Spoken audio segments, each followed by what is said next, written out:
আমার নবীজি সাহাবে কেরামকে বললেন, সাহাবীরা কি আছো, চলো আমার সঙ্গে চলো। সীমিত সংখ্যক সাহাবী জড়ো হয়ে গেলেন। আনসার কিছু, মুহাজির কিছু, সব জড়ো হলেন। নবীজি সংখ্যা দেখে চিন্তায় পড়ে গেলেন, এত কম সংখ্যক মুজাহিদ আমি 1000 সৈন্যের বিরুদ্ধে মোকাবেলা করব কেমনে। এমন চিন্তা করছিলেন। একজন মহিলা, মদিনার একজন মহিলা সাহাবী নবীর সামনে দাঁড়ায় বলে, ইয়া রাসূলুল্লাহ, আপনি কি চিন্তা করেন? হুজুর, আমার তো বড় কোনো সন্তান নাই, আমার স্বামীও নাই, দুনিয়া থেকে বিদায় হয়ে গেছে। এই 2 বছরের ছোট্ট বাচ্চা আমার কোলে আছে।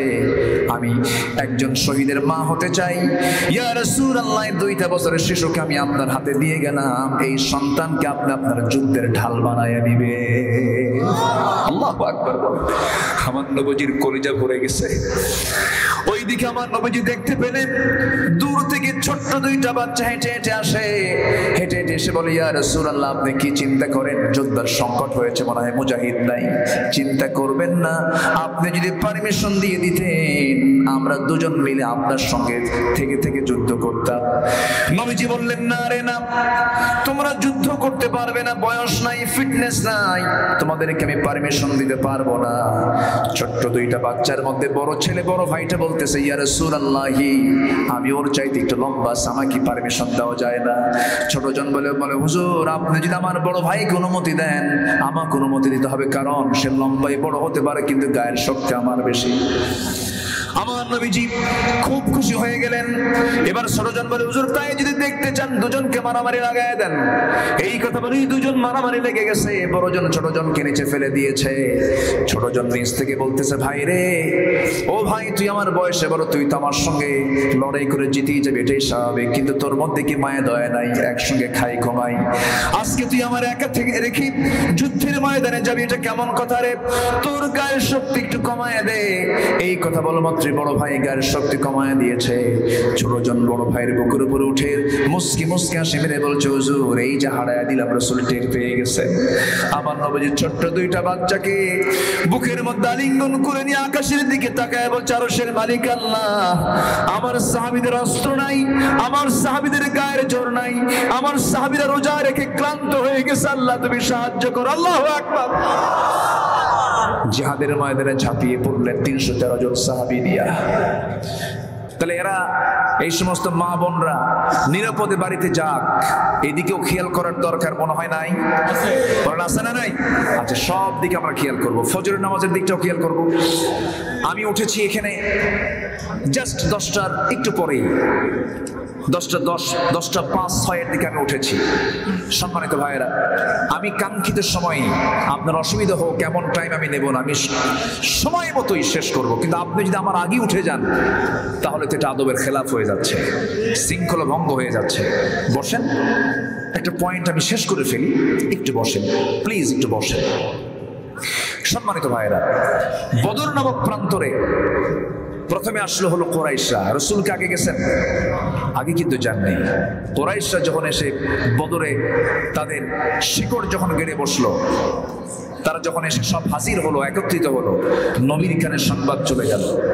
এইদিকে নবীজি কেবলই সাহাবে কেরামকে নিয়ে হিজরত করেছেন। বলেন, ঘর নাই, বাড়ি নাই, বউ নাই, টাকা নাই, পয়সা নাই, অর্থ নাই, সাহাবীরা চরম কষ্টের মধ্যে। এর মধ্যে আবার যুদ্ধের প্রস্তুতি। নবীজি কি পিছপা হয়েছেন না এগিয়ে গেছেন? পিছপা হয়েছেন না এগিয়ে গেছেন?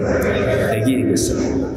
আমার নবীজি সাহাবে কেরামকে বললেন, সাহাবীরা, আমরা মক্কা থেকে মদিনায় হিজরত করে আসলাম।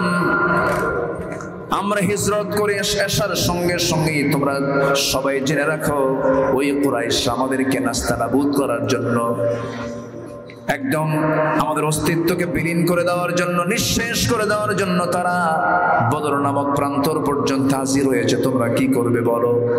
সাহাবে কেরাম সামনে দাঁড়ায় বলছেন, ইয়া রাসূলুল্লাহ, বউ ছেড়েছি, বাড়ি ছেড়েছি, ব্যবসা ছেড়েছি, দেশ ছেড়েছি, একমাত্র আল্লাহর জন্য, আপনার জন্য, আপনি যা বলবেন তাই হয়ে যাবে। সুবহানাল্লাহ। আমার নবীজি বড় খুশি হয়ে গেলেন।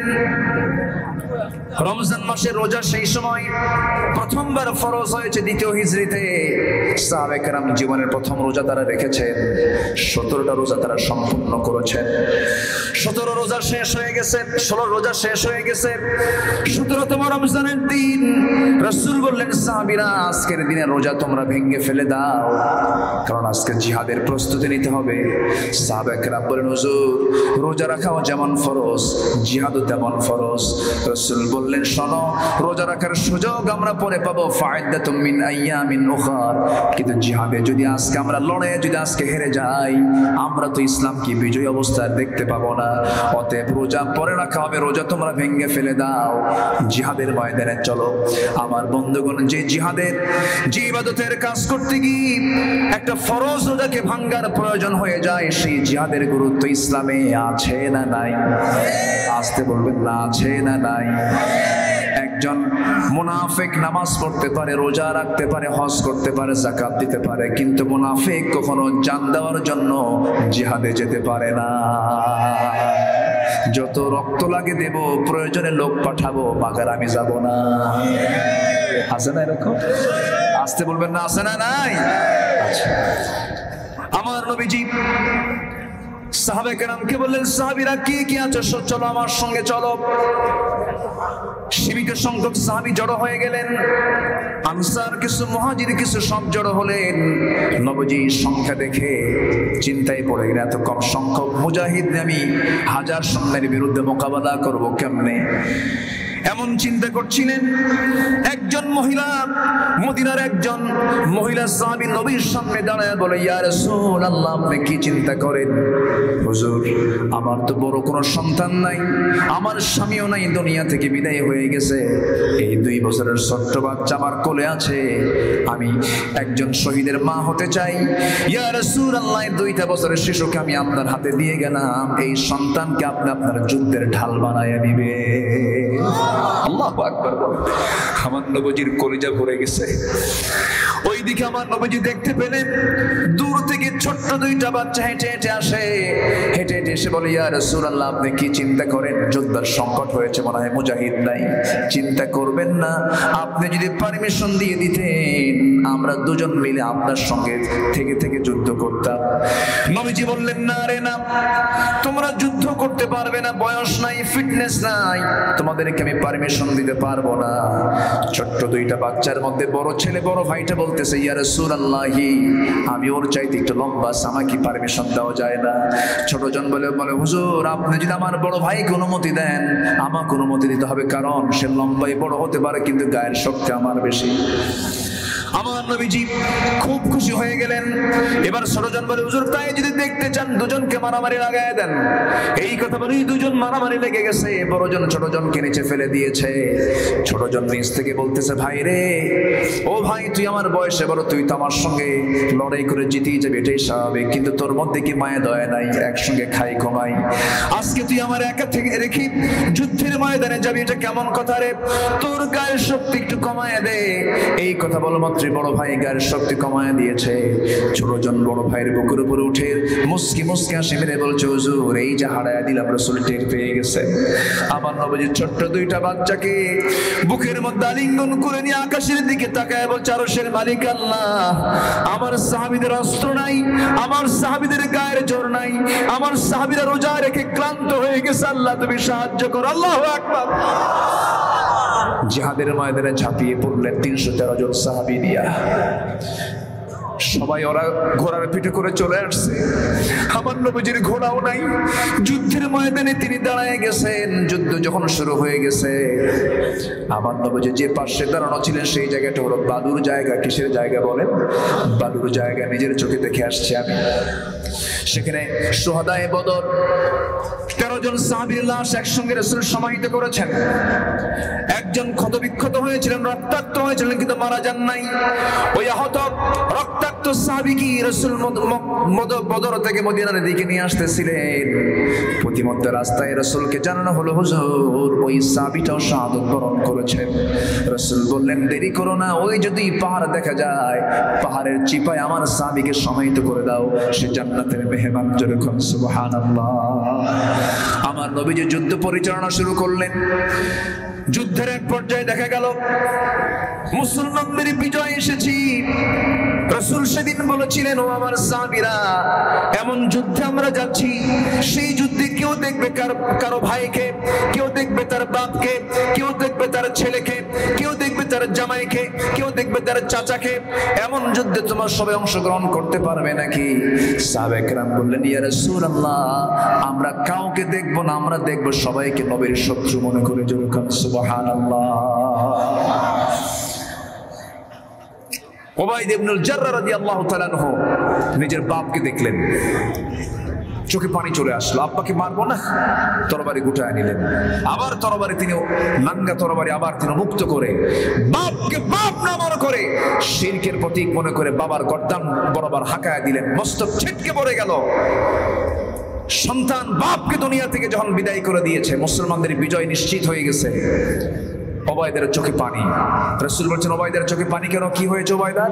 হুজুর, ওবায়দার বাপ আজকে যুদ্ধে মারা গেছে। কেন? কে মেরেছে তোমরা? আমার প্রিয় সাহাবীর বাপকে। হুজুর, কেউ না, ওবায়দা নিজে মারছে। আমার নবীজি হাতটা আগায় দিয়ে বলছেন, ওবায়দা আমার বুকে আয়, আমার বুকে আয়, আজকে তোর জন্য আল্লাহর একটা জান্নাত অপেক্ষা করছে। যেরকম সুবহানাল্লাহ। এটার নাম ঈমান, এটার নাম হিজরত, এটার নাম জিহাদ। আমার নবীজি বললেন, দেখো তো কোন কোন কুরাইশরা, কোন কোন কাফেররা মারা গেছে। হুজুর, আবু জেলটাও মরছে, উতবা মরেছে, শাইবা মরেছে, ওলীদ মরেছে, সব মরে গেছে। রাসূল বলেন, সবগুলো ৭০টারে একসঙ্গে বদর কূপের মধ্যে ফেলে দাও। একজন সাহাবী আবু জেহেলের মস্তক, খণ্ডিত মস্তক, চুল সহ নবীর সামনে হাজির করে বলছেন, ইয়া রাসূলুল্লাহ, এই যে আবু জেহেলের মস্তক আপনার সামনে হাজির করেছি। রাসূল বললেন, সব উম্মতের একটা করে ফেরাউন থাকে, আমার উম্মতের ফেরাউন আজকে আবু জেহেল খতম হয়ে গেছে। কূপের মধ্যে ফেলে দিলেন। ৭০ জন যুদ্ধবন্দী। কতজন? ৭০ জন। আবার সেই যুদ্ধবন্দী হলো কুরাইশরা। এর মধ্যে আমার নবীর নিজের জামাই একজন, আমার নবীর আপন চাচা আব্বাস রাদিয়াল্লাহু আনহু একজন। তখন তিনি ইসলাম কবুল করেননি। বলেন, ইসলাম মানতে গেলে নিজের বাপ বিরোধী হতে পারে কিনা বলেন? নিজের বাবা বিরোধী হতে পারে কিনা বলেন? ভাই বিরোধী হতে পারে কিনা বলেন? দুঃখজনক হলো সত্য, আমার দেশে এমনও পরিবার আছে, এক পরিবারে ৪ ভাই ৪ দল করে। আছে না নাই? যে সরকার ক্ষমতায় থাকে, ওই ভাইয়ের কাছে ৩ ভাই গিয়ে বলে, ভাই তুমি ৫ বছর চালাও, যখন তুমি পতন হবে তোমার, তখন আমরা দেশ চালাবো, তখন আমরা তোমারে দেখবো। এই সমস্ত চরিত্র নিয়ে জান্নাত পাওয়া যাবে না। এই সমস্ত চরিত্র নিয়ে জান্নাত পাওয়া যাবে না। আমার নবীজি দেখতে পেলেন তার আপন জামাই, বড় মেয়ের জামাই, তাকে পিঠ মোড়া দিয়ে বেঁধেছে। আপন চাচাকে পিঠ মোড়া দিয়ে বেঁধেছে। আমার নবীজি শুনতে পেলেন। নবীজি শোনার পরে বললেন, কি অবস্থা, কি করেছে? হুজুর, আপনার জামাই তো দড়ির বাঁধনটা একটু নরম করে দিছে। আপনার চাচার দড়ির বাঁধনটা একটু নরম করে দিয়েছি, শক্ত করে বাঁধি নাই। জামাই মানুষ তো একটু আস্তে বাঁধছে।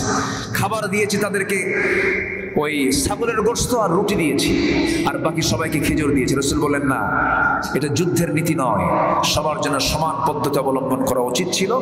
দড়ির বাঁধন সবার জন্য নরম করে দাও, সবার জন্য রুটি আর ছাগলের গোশতের ব্যবস্থা করে দাও। আল্লাহু আকবার বলেন। রাসূল বললেন, না, স্বজনপ্রীতি চলবে না। একে একে সবার কাছ থেকে মুক্তিপণ নিচ্ছেন আর তাদেরকে মুক্তি দিয়ে দিচ্ছেন। সামনে পড়ে গেছে আপন চাচা আব্বাস। রাসূল বললেন, চাচা মুক্তিপণ দিতে হবে। আব্বাস বলতেছে, ভাতিজা তুমি আমার থেকেও নিবে, আমি তোমার বাবার ভাই, তো আমার থেকেও নিতে হবে। রাসূল বললেন, বাবার ভাই যদি হন তাহলে যুদ্ধ করতে আসছেন কেন ভাতিজার বিরুদ্ধে? আপনাকে আগে দিতে হবে। সাইয়েদনা আব্বাস তখন মিথ্যা কথা বলে ফেললেন যে আমার বাড়িতে দেওয়ার মতো কিছু নাই। আমার নবীজি মুস্কি হাসি মেরে বললেন, চাচা মিথ্যা কথা বলেন কেন? চাচি আম্মার কাছে কয়েকটা স্বর্ণের বার রেখে এসেছেন। সাইয়েদনা আব্বাসের চোখে পানি চলে আসলো। আব্বাস রাদিয়াল্লাহু আনহু বলছেন, ভাতিজা মুহাম্মদ রে, আর কতক্ষণ বেঈমান হয়ে থাকবো? তুই যে আল্লাহর নবী, কোনো সন্দেহ নাই, আমাকে তুই কালেমা পড়ায় দে। কালেমা পড়লেন তিনি। এবার জামাইয়ের পালা। আবুল আস, বড় মেয়ের জামাই আবুল আস। রাসূল বললেন, জামাই শোনো, তোমাকে মুক্তিপণ দিতে হবে। হ্যাঁ, খবর দিয়েছি, মক্কায় চলে গেছে খবর, আসবে মুক্তিপণ, চলে আসবে। স্বামীর মুক্তিপণের জন্য আমার নবীজির বড় মেয়ে একটা প্যাকেট পাঠায় দিলেন। সেই প্যাকেটটা নবীর হাতে চলে আসলো। নবীজি প্যাকেটটা খুলেই দেখেন সুন্দর একটা গলার পেটার চেইন, গলার একটা হার তিনি দেখতে পেলেন। গলার হারটা দেখা মাত্রই নবীজির চোখের কোনা বেয়ে টপ টপ করে পানি পড়ছে। সবাই সাহাবীরা নবীজির কান্না দেখে বলছেন, ইয়া রাসূলুল্লাহি, আপনি তো এমনটা আচরণ কখনো করেন না। সামান্য গলার হার দেখে আপনি কাঁদেন কেন? আপনার কান্নার হেতুটা কি? আমার নবীজির সঙ্গে সঙ্গে বলছেন সাহাবীরা, গলার হার দেখে তো আমি কান্দি না। এই রাসূল বলেন, তাই যদি হয়, ও আবুল আস, আমার জামাই, আল্লাহর সিদ্ধান্ত চূড়ান্ত হয়ে গেছে। মুশরিকের ঘরে কোনো ইমানদার নারী সংসার করতে পারে না। তোমার মুক্তিপণ হলো তুমি মক্কায় চলে যাবে, আমার মেয়েকে তুমি তালাক দিয়ে দেবে, আমার মেয়ে আমার ঘরে চলে আসবে, তোমার সঙ্গে কোনো সম্পর্ক থাকবে না। কারণ ঈমান আছে, সম্পর্ক আছে, ঈমান নাই, আসতে পারে সম্পর্ক নাই। ইসলাম এমন একটা বিধানের নাম, পরিবার বিচ্ছিন্ন হয়ে যায়, ঈমান বিচ্ছিন্ন করা যাবে না, ঠিক কি না? আমার নবীজি মেয়েকে তার ঘরে উঠায় নিলেন। অনেক লম্বা কথা ছিল, শর্ট করে ফেললাম। আমার নবীজি এরকম করে বদর পাড়ি দিলেন, উহুদ চলে আসলো, উহুদ পাড়ি দিলেন, খন্দক চলে আসলো, খন্দক পাড়ি দিলেন। মদিনার 10 বছরে দিনকে কায়েমের জন্য তাকে ৮৬টা যুদ্ধ করতে হয়েছে। এই জিহাদকে যারা দুর্বল ভাবেন, এই জিহাদের এই অপশনকে যারা অতিরিক্ত মনে করেন, তাদের ঈমানকে নবায়ন করা দরকার। আসতে বলবেন না, জোরে বলুন, ঠিক কিনা? তাদের ঈমানকে নবায়ন করতে হবে, তাদের ঈমানকে আবার নতুন করে তওবা করে জিহাদের গুরুত্ব বুঝে সিদ্ধান্ত নিতে হবে। সম্মানিত ভাইয়েরা, আরেকটা ছোট্ট কথা বললেই জিনিসটা স্পষ্ট হয়ে যাবে।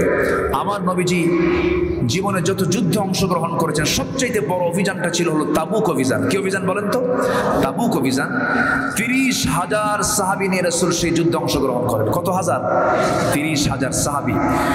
তাবুকের প্রান্তরে গেলেন, যুদ্ধ হলো না, রোমানদের বিরুদ্ধে যুদ্ধ হলো না, বিনা যুদ্ধে তিনি সেই তাবুক প্রান্তর থেকে ফিরে আসলেন। ফিরে যখন মদিনায় ব্যাক করে মসজিদে নববীর ভিতরে বসে আছেন, এমন সময় এক সাহাবী নবীর সামনে গিয়ে আস্তে করে বসে বলেন, হুজুর, সবাই তো যুদ্ধে গেছিলেন আপনারা, কিন্তু আমি কাব বিন মালিক, আমি কিন্তু যুদ্ধে যাই নাই। রাসূল বলেন, কেন যাও নাই? হুজুর, এমনি গড়িমসি করেছি, ইচ্ছে করে যাই নাই। আর কে কে যাও নাই? হুজুর, হেলাল বিন উমাইয়া যায় নাই। আর কে যাও নাই? মুররা বিন রাবিয়া যায় নাই। আর কি যাও নাই? জানা নাই। আমার নবীজি বলেন, কাব বিন মালিক, তুমি এখন যেতে পারো। চলে গেলেন। চলে যাওয়া মাত্র রাসূল নোটিশ জারি করলেন, মদিনাবাসী সমস্ত আমার সাহাবীরা শুনে রাখো, কাব বিন মালিক, হেলাল বিন উমাইয়া, মুররা বিন রাবিয়া, এই 3 জন ব্যক্তি তারা জিহাদে অংশগ্রহণ করে নাই। এই জন্য এই 3 ব্যক্তির সাথে সর্বপ্রকার লেনদেন, আচার ব্যবহার, সালাম কালাম সব বন্ধ, বয়কট। নাউজুবিল্লাহ বলবেন না? এটা কি নবীর যে সিদ্ধান্তটা, এই সিদ্ধান্ত কি নরম সিদ্ধান্ত না শক্ত সিদ্ধান্ত? কিসে অংশগ্রহণ করে নাই? বলেন, কিসে যায় নাই? জিহাদে যায় নাই। আমার নবীজি যখন এই কথা বলে ফেললেন, এই 3 সাহাবীর কানে যখন চলে গেছে কথাটা, কাব বিন মালিক তো শোনামাত্র মানে পড়ে যাবেন সেন্সলেস হয়ে। দরজার কাছে গিয়ে দরজায় ডাকতেছেন বউকে, স্ত্রীকে ডাক দিয়ে বলেন, স্ত্রী আমার, আমি কাব বিন মালিক, দরজা খোলো। ভিতর থেকে স্ত্রী বলতেছে, স্বামী আমার, দরজা খুলবো, অবশ্যই আপনার ঘর, আপনার বাড়ি, দরজা তো খুলতে আমি বাধ্য, কিন্তু আমি দরজা খুলে আমি আপনাকে ঘরে ঢুকায় দিয়া পিছনের দরজা আমি বের হয়ে চলে যাব। কারণ যে ব্যক্তিকে রাসূল বয়কট করেছেন, সেই ব্যক্তিকে আমিও নিজেও বয়কট করতে বাধ্য হলাম। কাব বিন মালিক ঘরে ঢুকতে পারলেন না, চোখের পানিতে গাল ভিজে যায়। সামনের দিকে ছোট্ট 2টা বাচ্চা সন্তান, নিজের ঔরসজাত সন্তানগুলোকে আদর করবেন বলে ডাকতেছেন, বাচ্চাগুলো এদিকে আসো, আমি তোমাদেরকে একটু আদর করি। ছোট্ট দুইটা বাচ্চা বলে, না না যাবো না, তোমার আদর আমরা নেব না, কারণ তোমাকে রাসূল বয়কট করেছেন, আমরা তোমার সঙ্গে কথা বলবো না। বাড়ির বউ পর্যন্ত কথা বলা বন্ধ করে দিল, সন্তানরা কাছে আসে না। কাব বিন মালিক রাদিয়াল্লাহু তাআলা আনহুর কাছে আকাশটা যেন ভেঙে পড়ার মতো হয়ে গেল। হেলাল বিন উমাইয়ার বয়স ৭০ বছরের বুড়া মানুষ, নবীর চাইতে বয়সে বড়। নবীজি তার বিরুদ্ধে বয়কটের ডাক দিয়েছেন। যুদ্ধে কেন অংশগ্রহণ করলো না? হেলাল বিন উমাইয়া করলেন কি, বাড়ির ভিতরের দিকে শক্ত একটা দড়ি হাতের মধ্যে নিয়ে, নিজের হাতে দড়িটা নিয়ে এসে মদিনার মসজিদের সামনে খুঁটির সাথে দড়িটা লাগায় দিয়া নিজের হাত দুটা স্বেচ্ছায় বেঁধে ফেলে বলছেন, হেলাল রে, তোর মতো বড় আসামি জমিনে নাই, যা কারণ যার বিরুদ্ধে নবীজি বয়কটের ডাক দিয়েছেন। সালাম দেন হেলাল, কি উত্তর নেয় না, বুকটা ফেটে যায়, বুকটা তার একদম শেষ হয়ে যাচ্ছে, জ্বলে পুড়ে সারকার হয়ে যাচ্ছে। হেলাল বিন উমাইয়া শেষ পর্যন্ত চোখের পানি ফেলে ফেলে আল্লাহর কাছে তওবা করছেন। হেলাল বিন উমাইয়া তওবা করছেন, কাব বিন মালিক তওবা করছেন, মুরার বিন রাবিয়া সিজদার মধ্যে অজরে ছাড়াই কান্নাকাটি করে তওবা করছেন, আল্লাহ এই বিপদ থেকে আল্লাহ তুমি আমাদেরকে বাঁচায় দাও, তওবা করলাম আল্লাহ, জীবন আর এরকম জাতীয় ভুল করব না। নবীজি বয়কটের ডাক দিয়ে রেখেছেন, তাদের কোনো খোঁজ খবর পর্যন্ত রাখেন নাই। কিন্তু এই তিনজন সাহাবী ইখলাসের সাথে যে পরিমাণ তওবা করেছেন, সূরা তওবার প্রেক্ষাপট এটা, এই তিনজন সাহাবীর তওবা শেষ পর্যন্ত কেউ না গ্রহণ করলেও আল্লাহ তাআলা তিনজনের তওবা কবুল করে নিয়েছেন। নবীর কাছে যখন আয়াত নাযিল হলো, ওয়া'আলা সালাসাতিল্লাযীনা খুল্লিফু, হে রাসূল, ওই তিনজন সাহাবী যারা জিহাদের ময়দান থেকে দূরে ছিল, আমি আল্লাহ তাদের তওবা কবুল করে নিয়েছি। রাসূল সঙ্গে সঙ্গে বলছেন, ওমর, আমার কাব কোথায়? আমার কাবকে আমার সামনে নিয়ে আসো। কাব বিন মালিক চলে এলেন, হেলাল বিন উমাইয়া চলে এলেন, মুরারা বিন রাবিয়া চলে এলেন। তিনজনকে রাসূল জড়িয়ে ধরে বলছেন, আমার সাহাবীরা, আমি তোদেরকে মাফ করে নাই, কিন্তু আল্লাহ তোদেরকে মাফ করে দিয়েছেন। আমার বন্ধুগণ, এই জায়গা থেকে আমি আপনাকে ২-৩টা প্রশ্ন করবো, একটু চিন্তা করে উত্তর দিবেন। ওই তিনজন সাহাবীর নামাজের কি কোনো অভাব ছিল নাকি? আসতে বলে, আমার আপনার চাইতে তাদের নামাজ দুর্বল না মজবুত? মজবুত। নামাজের কোনো অভাব ছিল না। তাদের কি নবীর প্রতি মহব্বতের কোনো অভাব ছিল নাকি? তাও ছিল না। আল্লাহর প্রতি দান করার ক্ষেত্রে তাদের কোনো অভাব ছিল নাকি? কোনো কিছুদিন সংকট ছিল না। তাহাজ্জুদ ছিল, চোখের পানি ছিল, জিকির আজকার ছিল, সব কিছুই ছিল, নবীর প্রতি মহব্বত ছিল। কিন্তু শুধুমাত্র কি করেছেন? একটা যুদ্ধের ময়দানে রাসূল তো বলতে পারতেন, শোনো, ৩০,০০০ সৈন্য নিয়ে গেছিলাম, যুদ্ধই হয় নাই, যা আমি তোমাদেরকে মাফ করে দিলাম। কিন্তু রাসূল তাদেরকে শক্ত করে ধরলেন কেন? এই জন্য ধরলেন, জিহাদকে কোনো ক্রমেই দুর্বল চোখে দেখার কোনো সুযোগ নাই। ঠিক কিনা? আল্লাহ বলছেন, ওয়াল্লাযীনা আমানু, যারা ঈমান আনবে, ওয়াহাজারু, যারা হিজরত করবে। এই দুনিয়াতে যাদের ইসলামের জন্য যাদের মামলা, ভাবতে হবে তার পাসপোর্টে একটা করে ভিসা লাগতেছে। ঠিক কিনা? কোনো টেনশন নাই। ওয়াহাজারু ওয়াজাহাদু, যারা জিহাদ করবে কার পথে? ফি সাবিলিল্লাহ। ওয়াল্লাযীনা, এবং যারা আওয়াও, ওই মুজাহিদদেরকে যারা আশ্রয় দেবে, ও নাসারু, এবং সাহায্য করবে। দেখেন, আল্লাহ তাআলা জিহাদের অপশন আবার আর দুটো কাজ বাড়ায় দিলেন। ঈমান আনবে, হিজরত করবে, জিহাদ করবে যারা, এবং যাদেরকে সাহায্য করবে এবং যারা তাদেরকে আশ্রয় দেবে। আল্লাহ তাআলা বলছেন, উলাইকা হুমুল মুমিনুনা হাক্কা, এরাই হলো টাটকা মুমিন। যেরকম সুবহানাল্লাহ, এরা কি টাটকা মুমিন। কি তামান্না সাহাবীদের মধ্যে কাজ করতে। এক অন্ধ সাহাবী নবীর কাছে গিয়ে বলে, হুজুর, যুদ্ধে সবাই মারা গেল, শহীদ হলো, আমি কি যাব না? রাসূল বলেন, না, তুমি অন্ধ, তুমি পারবা না। রাসূল অনুমতি দেন নাই, সাইয়েদনা আবু বকর অনুমতি দেন নাই। সাইয়েদনা ওমর ফারুকের শাসন আমলে কাদেসিয়ার যুদ্ধ হয়, কাদেসিয়ার যুদ্ধ। সেই যুদ্ধে এই বুড়া সাহাবী এবং অন্ধ সাহাবী, নবীর খুব প্রিয় সাহাবী ছিলেন। সাইয়েদনা ওমর ফারুকের সামনে যে ছোট বাচ্চার মতো হাউমাউ করে কাঁদে আর বলে, ভাই ওমর, আমার বন্ধু অমুক বদরে গেল, উহুদে গেল, সব যুদ্ধে শহীদ হয়ে জান্নাতের সেই নিয়ামতগুলো ভোগ করতেছে, আমি কোন দিন শহীদ হব? আমাকে কেউ পারমিশন দেন, আমার বন্ধু বান্ধব সব তো জান্নাতে চলে গেছে, আমাকে পারমিশন দেন। সাইয়েদনা ওমর ফারুক মুস্কি হাসি মেরে বলতেছে, আমি দিতে পারবো না, কারণ রাসূল আপনাকে দেন নাই। সাইয়েদনা আবু বকর আপনাকে যুদ্ধের পারমিশন দেন, আপনি অন্ধ মানুষ, আপনি যুদ্ধ করবেন কেন? আপনি চোখেই দেখেন না। এবার ওই অন্ধ সাহাবীর নাম হচ্ছে আব্দুল্লাহ ইবনে উম্মে মাকতুম বলছেন, ভাই ওমর, আমি জানি আপনি আমাকে এই প্রশ্ন করবে, আমি উত্তর রেডি করে আনছি।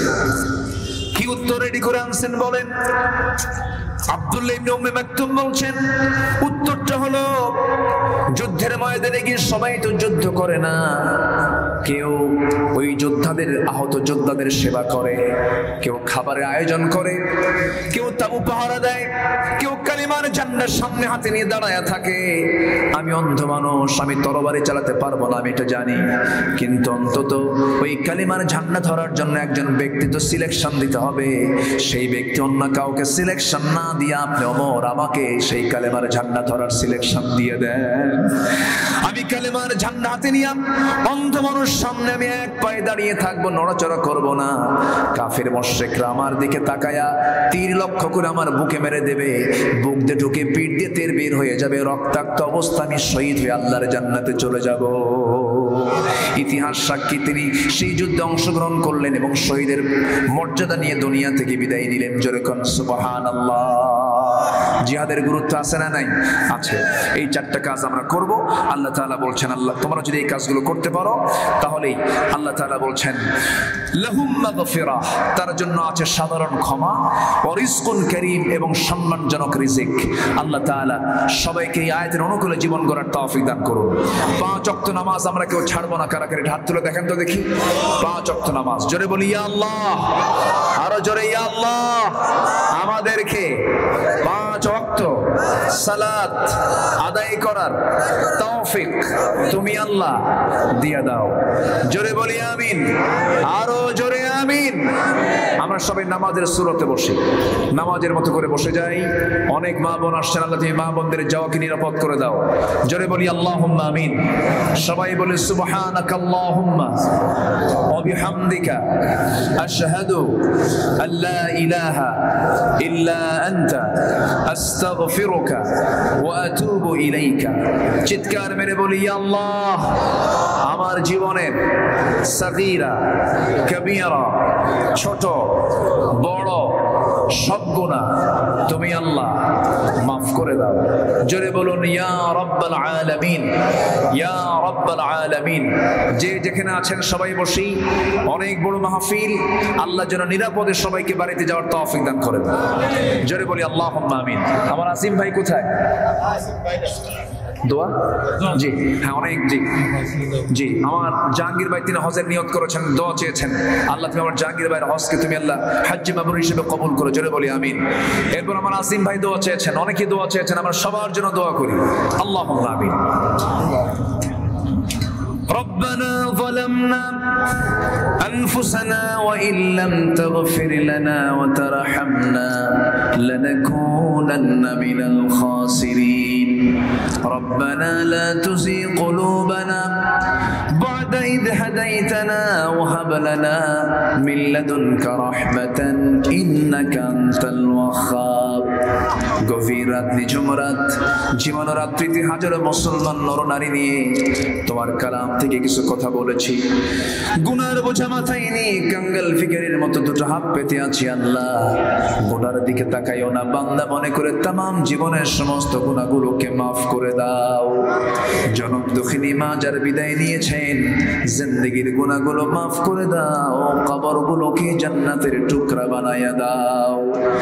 সবাই চক্ষু বন্ধ করুন, হাত একটু উঁচু করে আল্লাহর শেখানো দোয়া পড়ে আওয়াজ দিয়ে দিয়ে সবাই বলুন রব্বিরহামহুমা কামা রব্বায়ানি সগীরা রব্বিরহামহুমা কামা রব্বায়ানি সগীরা।